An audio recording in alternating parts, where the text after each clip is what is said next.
Hello, everyone. This is your girl, Miss Terry Flower, and you are now tuned in to the Terry Flower Show. Thank you guys so much for tuning in with me today. Don't forget to like, comment, and subscribe. Please remember everything discussed on this page is alleged. All photos and all of that stuff that's going to be used is for fair use purposes only, okay? But anyway, how is everybody out there doing? I hope everybody is doing good, and y'all get on in here so we can talk about these folks' business.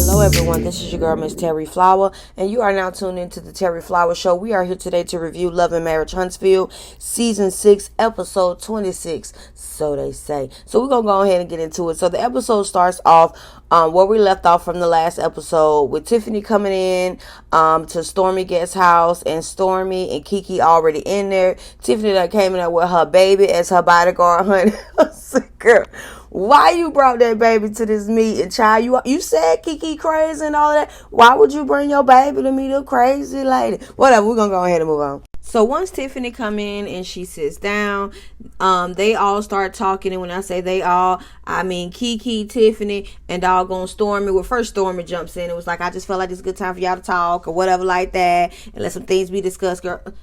Y'all, I really didn't care nothing about this scene because they really didn't have no beef or no real issue with each other. You know what I'm saying? But anyway, back to the scene, honey. So they bring up this interview again that Tiffany did with Carlos King. And, you know, Kiki was just saying she didn't appreciate it. Basically, Kiki was just letting her know, I don't appreciate that you got such this opinion on me and you don't even know me. You know what I'm saying? And Tiffany is like, you know, she's coming from the standpoint of, well, I know I don't know you, but I've been watching you from a distance and how you handle other people. So it kind of makes me feel like I don't want to know you. You know, Tiffany didn't say that, you know, in the scene. You know, when Tiffany is confronted, she's not going to say what she really, really feels. She tried to say a little bit of that, but she didn't put that same, you know, little sauce on there that she do in her confessionals. She actually ended up apologizing to Kiki.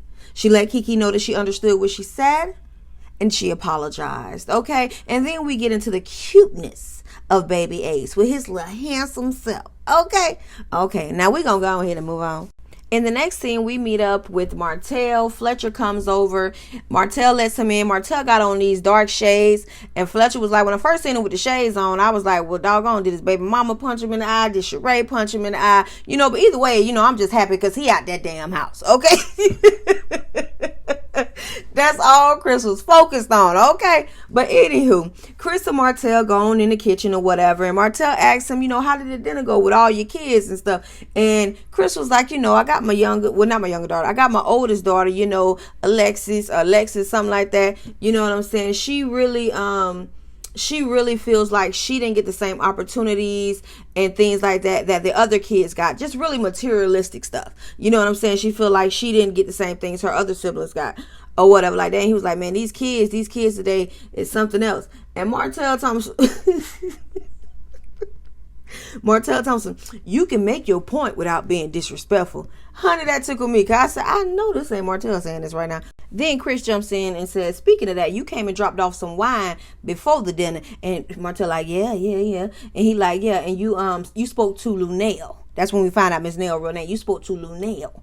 Like that right there. And Martell was like, yeah, and I was just like, man, where is Chris? You know? It's like, so what happened, you know, whatever like that. And Martell said, you know, your wife be getting a little disrespectful sometime, okay?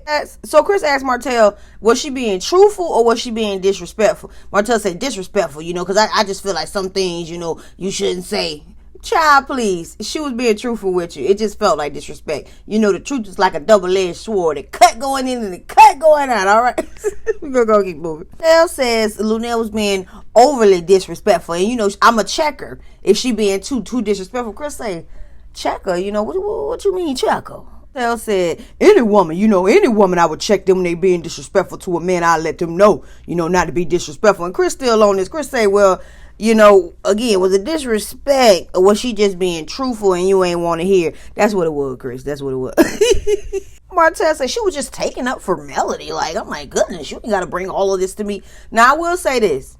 Why Nell decided to have that conversation with Martell, I have no idea, because bringing up Mel's name changing party or whatever like that ain't have a damn thing to do with Martell. But once they started getting into the conversation, Nell was just calling out the truth of the matter, and we all know accountability out here kicking Martell ass. Okay, we're gonna go ahead and move on. It's just basically lets Martell know, hey, next time you feeling some type of way or whatever, you bring it to me. You don't say nothing to my wife. And Martell said she really shouldn't be disrespected by nothing I said. And they show us a little flashback of Martell and Nell on that damn porch yelling back and forth. Now, do I feel like Martell was necessarily being disrespectful? No. He was just a little upset and aggravated. And we all know Martell is unstable, y'all. You know, allegedly. He's mentally unstable. Okay, whatever. We're going to go ahead and move on.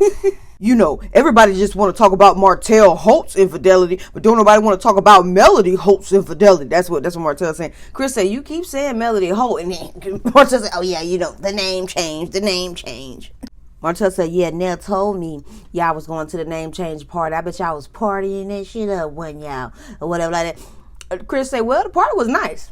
It was real nice, you know what I'm saying, or whatever like that. And Martell said, well, I hope Mel is enjoying her new name. Chris said, it ain't new.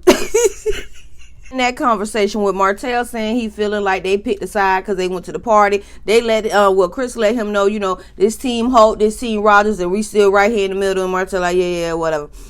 And then he was in his confessional, you know, still mad that Mel changed her last name, you know, and he's just like, I just hope that she did it for the right reasons, you know. It just really lets me know that it's over. Like, dude, y'all done been divorced for 2 years. Nigga, what is you talking about? Okay, what? It's been over. You done had a whole nother baby.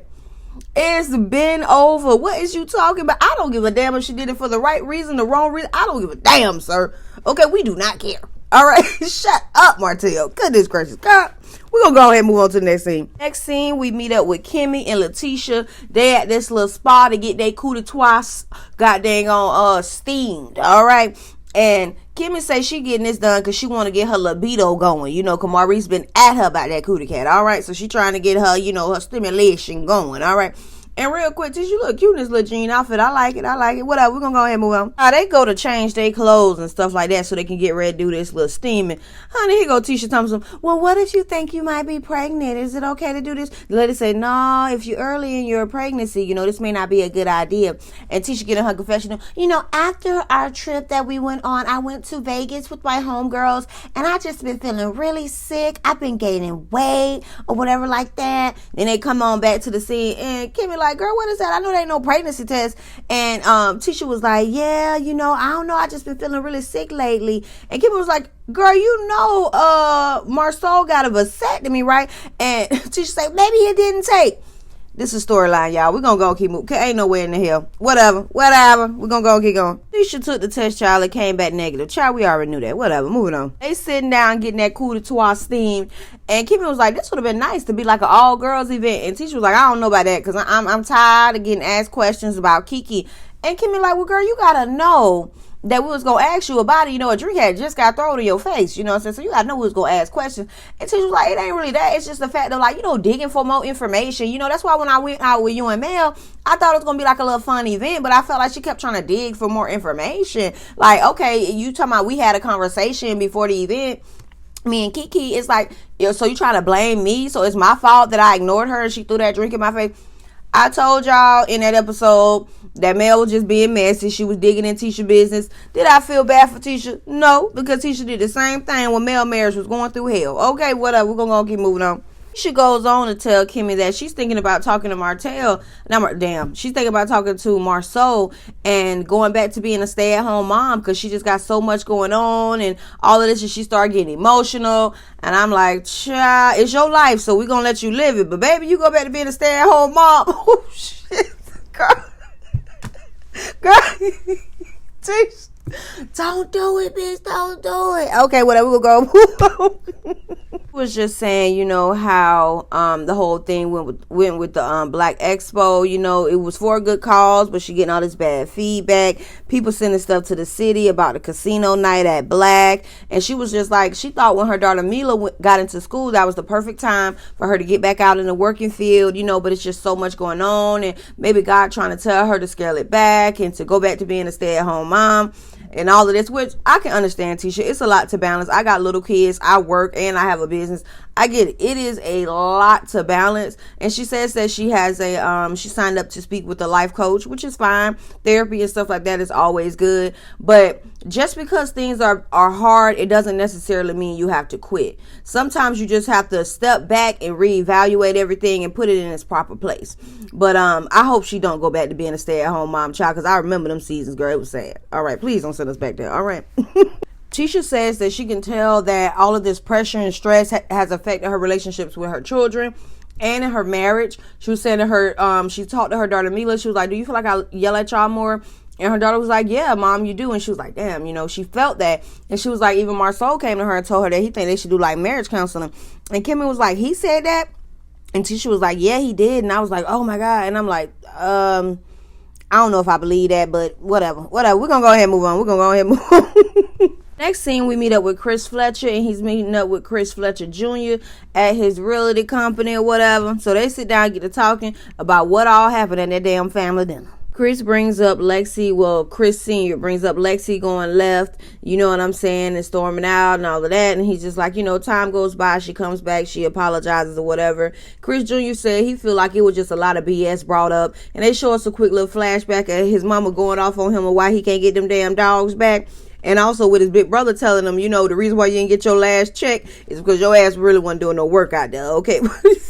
Chris Jr. say he still want his dogs, and he feel like if he wouldn't have went to jail, he would still have his dogs. And Chris Sr. let him know, well, you got to understand why your mama wanted them dogs, because not only did we have to come get the dogs because you went to jail, we also had to bail you out of jail. So your mama felt like she wanted to keep them dogs until you ran her money, okay? And you got to understand that there got to be a better maturity level on your end to understand that. And speaking of that, when the last time you spoke to your mama? This Negro looked at Chris and was like, the dinner.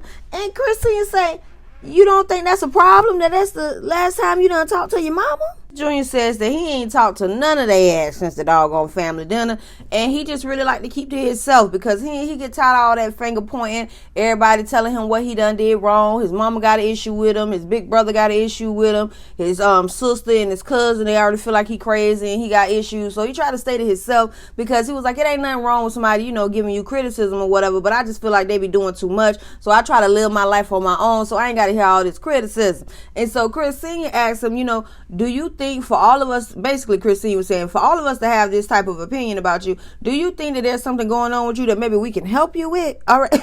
I said, Lord. Chris Jr. starts to tell his dad how he really doesn't sleep because he feels like he just needs to be on the go. He be up 2 o'clock in the morning at the I don't know what that is, but that's where he be going. And Christine was like, why would you be out there by yourself or whatever? So he just listening to his son and like what's been going on with him or whatever. And he was just like, Chris Sr. says, from what I'm hearing from you, first off, it's all over the place, but it sounds like depression. Like, that's what it sounds like to me. Chris Sr. tells his son that hearing this from him, it scares him.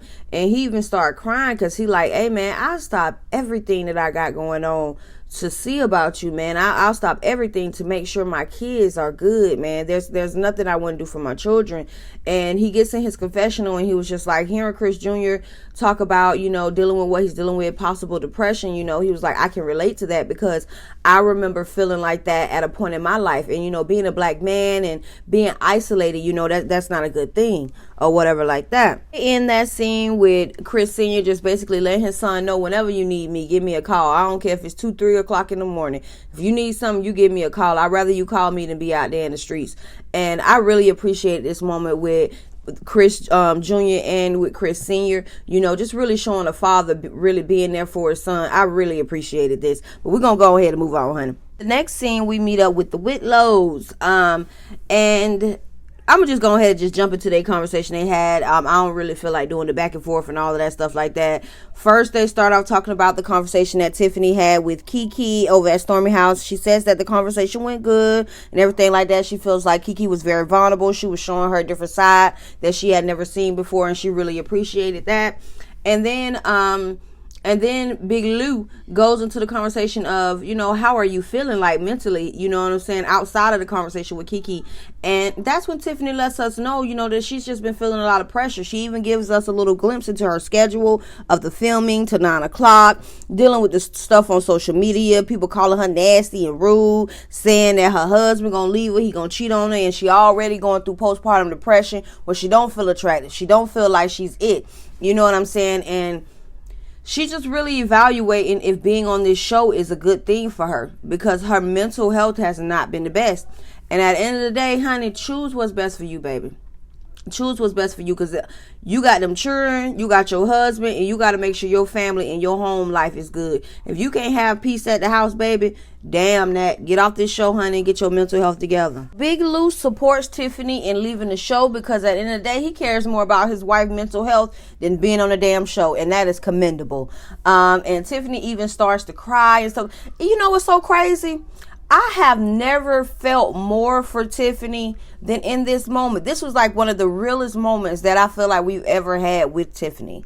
You get what I'm saying? And I'm really like, damn, girl, I'm sorry to hear that you're going through all of this, but I'm so proud of you of making that big step and saying, you know what, I'm going to take a step back from this show so I can make sure my mental health is together. That is commendable, and I'm proud of you for that, sweetie, and I hope everything works out well for you and your family and that beautiful baby and y'all other children, all right? And they also put up the mental health crisis line. They put the number up. I'm also posted too, child. So if you know anybody going through something, they need to call this line and get some help, because mental health issues is real. Okay, we all have our ups and downs and stuff, and ain't nothing wrong with calling somebody and getting some help. All right, now we're gonna go ahead and move on. All right, y'all, and that was the end of the episode. Thank you guys so much for tuning in to the Terry Flower Show. Don't forget to like, comment, and subscribe. Get on down in them comments and tell me how you felt about this episode. Thank you guys so much for everybody subscribing and all that good stuff, honey. I know I've been out for a little minute, so I think I'm like an episode behind, but I'm gonna start posting everything back up like how I need to, honey. I was having some technical issues, and I was out here living, you know what I'm saying? But anyway, y'all have a good day. Hope everybody have a good day. Peace.